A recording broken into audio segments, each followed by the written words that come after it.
in the middle of everybody hunkering down in their homes for a while. We don't know how long, but we hope that you're doing well. Today, I'm going to start a series of videos called Gardening 101, and we're going to start from the seed to harvesting. Bear with me and be patient because we're trying to make sure that we get you all of the information that you need in a way that makes sense. Okay, so I'm assuming that the majority of you have already picked out the seeds that you want to plant. And if you have not, that is okay as well. But I want you to realize that time is kind of running out. And if you are in a climate where the growing season is shorter, which means that you do not have as many months of warm weather as our southern states or countries that stay warm all year long, you need to start your seeds indoors. So we are going to learn how to read the back of a seed packet. I know it sounds like so much fun, but it's important because it gives you the perfect instructions on when and where you should be planting your seeds, okay? If you are following me right now and want to go and grab a seed packet, you can, and I'll have you turn it over and we can learn how to read those. If you're watching this on repeat, we want you to follow along as well. So now would be a perfect time for you to go and grab a seed packet. And we have a couple seed packets here. We have collard greens, which are a favorite of our community members. We have some habaneros, chili peppers. We also have squash, Brussels sprouts, and broccoli. Okay, I'm trying to find a tomato. Let me see if I can find a tomato plant. I'll have to get one in a little bit. I'll find one. But we want to make sure that you know how to read them all. And we'll start with broccoli. Okay, so obviously when you go and get your seed packet, it has the name of whatever you're growing and then the variety. Okay, so this tells you the type of broccoli because all broccoli is not the same. I know it sounds weird, but you have broccoli that will look like this. The crown of broccoli will look like this. And then those that do not crown at all. So you have lots of florets, coming through, and you want to make sure that you know what type you're growing. So that's important when you are doing your seed picking. Okay, and if you flip it over, it will give you all of the important information that you need. So it tells you what it grows under, what it likes. So full sun, which means that you don't need to shade any of this at all. It tells you how many days it takes to harvest, how deep to plant your seed, how many inches apart they should be thinned to, and then if it's container friendly, if you can go ahead and plant this in a container and be successful, okay? It also has the zones that you would grow in, and my zone is that big green. We go right across America. Now, obviously, if you do not live in the United States of America, seed packets are probably going to look a little bit different for you, and your country is going to look different, but it still should tell you what zones. Now, my zone says that we should plant these March to April and June and July, okay? Those down south can plant January through April, and then August through October. Those that are in the purple, which is upper Texas, we have Arkansas, Oklahoma, Tennessee, the tops of Mississippi, Alabama, and Georgia, and then some of the Carolinas, as well as Utah, bits of California, Washington State. And then April and June are the very northern states. So you have Minnesota, North and South Dakota, Montana, and Wyoming, okay? Um, all of those will tell you when you should be, and it's color coded. Okay. Now, this type of broccoli, it says, has 6 to 8 inch heads, and that's what the crown is called, a head of broccoli. And it tells you that it is heat tolerant, and it has great leaf cover. So you want to sow in average soil in early spring or in midsummer for fall crop. In the deep South, Gulf, and Pacific Coast areas, sow from fall to early spring, and then in rows 24 inches apart. Sow seeds thinly and cover with 1/4 inch of fine soil. Keep evenly moist. Seedlings emerge in 10 to 21 days. Okay, so that is all of the information that you'll need when you're doing this. Obviously, if you're planting in a container, you're going to thin to one broccoli plant, because most containers are about 2 feet, 2 feet or 1 foot across. Now, I'm going to say something, and I'll let you know. Once you become pretty used to the way that things work in your backyard, you'll learn little tips and tricks. We plant our broccoli 1 foot apart, and they're fine. Okay. This is not to say that the people who are putting the information on the back of the seed packets don't know what they're talking about. It just means that there's certain things that work for people, and they can figure out how to grow a little bit more in smaller space. And we do a lot of square foot gardening in order to be able to maximize the amount of food that we can grow for the community. Okay. But if you have the space to grow your broccoli 2 feet apart, by all means do it. Okay. And broccoli is one of those plants that you do have to thin to one plant per space. You're not going to be able to grow 3 or 4 in a square foot. It's not possible. Okay. We are also going to talk about, you'll notice that plants that are kind of in the same family, one of these days I will be really, really good at actually knowing the Latin names or being able to identify plants by their Latin names, but I'm not there yet. We're still learning. This is about the same as the broccoli. Same look as the same color coding on the back of the packet, and these are both burpees, so you kind of realize it. This also says that it's container safe, and then it lets you know that it's early and cold hardy. Okay, it still needs full sun, and it matures in about 90 days, which is 3 months. Okay, and this one says you want to sow from spring to early summer in the north, and in the south and other frost-free areas, sow from fall to spring. There's a reason that they tell you to sow from fall to spring, because in the south it gets super hot, and these are cold hardy vegetables, and you don't want them to bolt on you. And bolting is the process that plants do when they want to go to seed, and that's when they flower, and then the seeds come because they bolted up because they want to procreate, obviously, and they want to spread their seed everywhere, because that's what everybody wants to do, any living thing, right? Okay, so now let's talk about stuff that is supposed to be grown in the summertime. Okay, this is a Fairy Morse seed packet. This is squash, and it's a Dixie hybrid squash. And remember, we said that hybrids are crosses between 2 varieties to get the best qualities, if so. So this one is completely and totally heat tolerant. It's for the summertime, and they want to make sure that that. So most of the squash that you buy will be winter or summer squash. They're both identified. If it doesn't say winter squash, that you can grow it during the summertime. Okay, there's a summer squash. There's a winter. It says winter up top. Okay,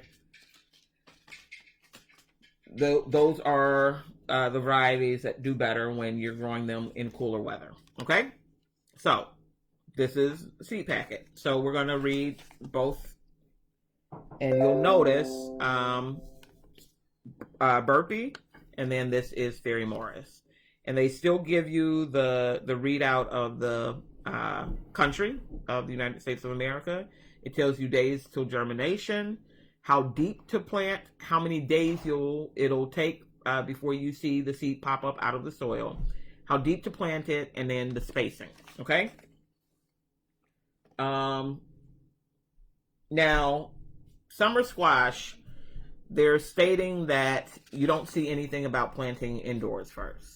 Okay, you can start these, but they do well popping up quickly. Okay, it even says that these will emerge, seedlings will emerge in 10 to 14 days, and it's 57 days to harvest. So if you start when the soil is warm enough and you see that it's staying warm for an extended period of time, essentially spring has sprung, it's safe to go ahead and plant those. Now, what I have found out with zucchini or squashes in general, you want to, some people plant after they find that the squash vine borers or the Japanese beetles have gone through their entire mating season. And that's typically May. All of May, that's when you'll see all of those animals out. They want to get out and they lay their eggs. And we know with squash vine borers, they lay them underneath the leaves, and then the eggs hatch and they bore into the stems of your zucchini, and you'll see your zucchini leaves start to wilt, and you think they need more water, when in actuality there are squash vine borers in there. Okay, that's another video though. And that's about it. And then, seed packets come in all different shapes and sizes. They are sometimes very, very beautiful artwork, like these from, I don't know where these are from. Oh, Hudson Valley Seed Company. There you go. This is a shishito pepper. And the planting tips are inside. So you can't see the back of these. You just have to go ahead and know that you want to plant them. It does tell you that they will be harvested 60 days from transplant. And it also tells you that you only get 25 seeds in the packet. And you'll notice sometimes that they give you the number of seeds that you get. 30 seeds. You will notice things like tomatoes that are heirlooms or super hard to get, like sun golds or sun sugars typically only have like 12 seeds in it, or 15 or 10 even. That's why it's also important to know how to plant, where to plant, and when to plant, so you're not wasting your money because you get a very small amount of seeds. Okay? Any questions? Anybody? Okay. And then you have things like onions. And these you can start indoors 6 to 8 weeks before the last frost. And if you're wanting to know how to find out your last frost, the Farmer's Almanac is a great spot for that. Most of the seed sites also have a last frost date calculator for you, where you can put your zip code or the city and state that you live in. But remember that if you live in a city, you can have two different growing zones. So we are Zone B in Chicago. We used to be Zone A, but what's happening is we realize that the earth is warming up. So all of our climates are shifting, and it's getting hotter the further north you go up. So we used to have longer, colder winters, and we're experiencing milder winters. So the zones are shifting with that. But the onions, and these are Sweet Spanish Yellow Utah Jumbo. It's a very, very long name for yellow onion. And then we have Red Burgundy. And then we also had Walla Walla somewhere around here. Walla Walla Sweet. Okay. They all say that they're supposed to be planted to a depth of 1/2 inch. The spacing, this one only needs 6 inches, the Walla Walla onions. The sweet yellow ones need 18 inches in between each onion, which is interesting. And so do the red burgundy ones. Okay? So it's no, row space, I'm sorry, is 18 inches. Plant space is 6 inches for all of them. Onions have one of the longest harvest dates of all of the plants that you're going to plant. Onions, watermelons, what else has a very long harvest time? Onions, watermelons, leeks have a very long time to harvest as well. They are just one of those things that you definitely want to start indoors. And if you don't trust yourself starting onions indoors, they sell the started bulbs, so they get it to a bulb size. And then I believe what they do is they send them into a cold where it kind of makes them hibernate in a way. Kind of like how garlic does. And because you need that cold season, and then you can go ahead and plant them. Garlic is another one of those that has a very long harvest date, which is why a lot of people who live in warmer climates will often put their garlic in the refrigerator for a certain amount of time and then go ahead and plant them, because it needs that cold to jumpstart their growing period. So it's a wondrous thing to see what certain things need in order to be able to grow. Leeks are 120 days, and this is a cool season plant. And they're saying that you should sow these outside 2 to 4 weeks before the average last frost for late summer harvest, or late spring for a fall harvest. And in mild winter climates, you want to do late summer for the following spring, because you want them to go over your winter, because your winters aren't as harsh as the Chicago winters. Okay, and you want to start these inside 8 to 10 weeks before the average last frost. For us, that would be now. We want to start them inside right now.